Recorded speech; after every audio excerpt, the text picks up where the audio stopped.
Let's go look in Books A Million. You know, I was addicted to this place until I finally realized I've purchased more books and magazines than I could read in the rest of my life. So now we're just looking today. Hopefully we can resist temptation. Oh, AI. A magazine about AI. It's $14. Forget it. One thing Books A Million has is a really good magazine section. It's funny, they rearranged it some. So I don't know why they do that, but you know, stores have to change things up. Like they move things around. People think they have different things now. I don't know what it is. Or more things, less things, whatever. Oh, Christ. Oh, Down East magazine. Oh, these are not magazines. Let's go around here and see what we got here. Brain games, huh? My brain has plays enough games on me already.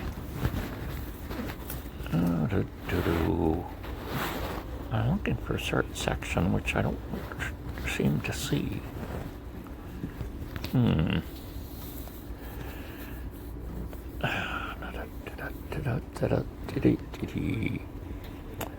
Oh my goodness. Oh, stamp collecting, my goodness. Oh, rock collecting.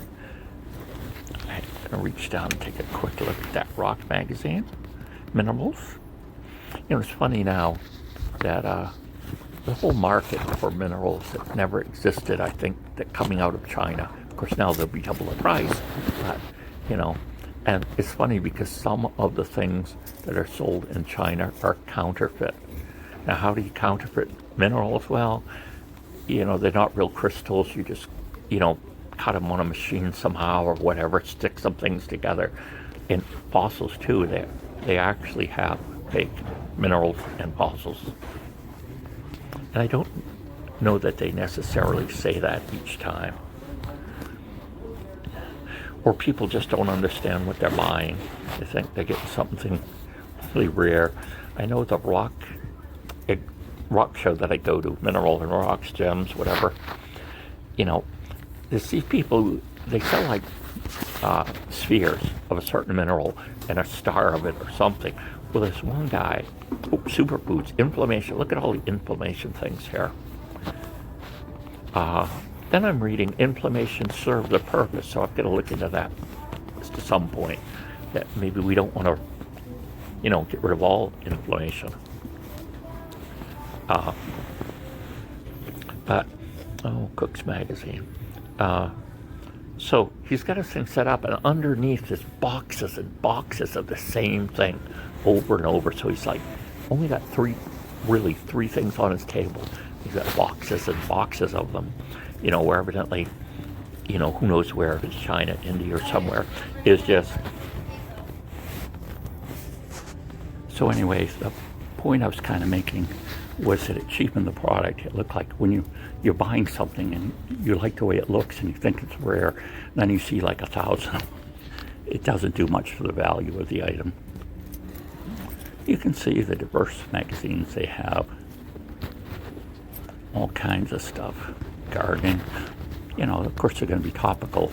You know, seasonal, I should say, not topical. So now we're going away from the magazines a little, and okay, this store has rearranged itself again. Or at least from when I'm remembering it last. So it's like the books I wanted were always over in this corner of the store, and they moved it. Oh, Maine books. Hiking in Maine and hiking in southern Maine trails. I should have picked that one up and looked at it. I'm in southern Maine. We have plenty of hikes and trails in Maine.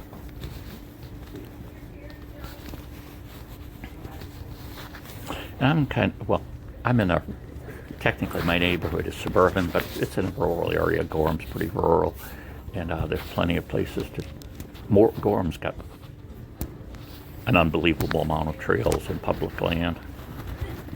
Probably starting to get too much of it, because eventually, you know, these things are owned by the town, so they don't collect taxes on them and different things, and so that can be problematic if you end up with too much land, someone gives the land to the town and says, well, you can't ever develop it, it's for a park. And you think, oh yeah, that's a great idea. But then, 20 years later, when you need some revenue, more revenue, and you've got, 80 acres that you can't touch, that can be a problem. But Gorham's broken the rules about that before. In a small way, but they still did. So now at this point, I think I'm remembering that, oh, I don't want to go there. Oh, look at this. Is it a fact? Is it a fact or not? Oh my goodness, Snopes, the fact checker. Now, if you're checking anything political with them, you have to be careful because they've been caught in outright lies. What can you say? They've said the opposite of what's true. And this idea of, one political side being so entrenched in the idea that they're right and they can do anything to preserve what they want, you end up getting people to say, the sky is up and is true, but they're saying the sky is down, and you're supposed to agree with that. A mushroom puzzle. But that's a part of real foraging mushrooms that's fun. It's a puzzle. You go out, you try to find them, you find them, you try to make correct IDs, and it's more about finding mushrooms that are edible rather than just classifying every kind of mushroom you find. I admit sometimes I do that. I find them interesting, so I look at them and try to figure out what they are. And but I'm keeping my eyes open for the choice edible ones, like chicken of the woods.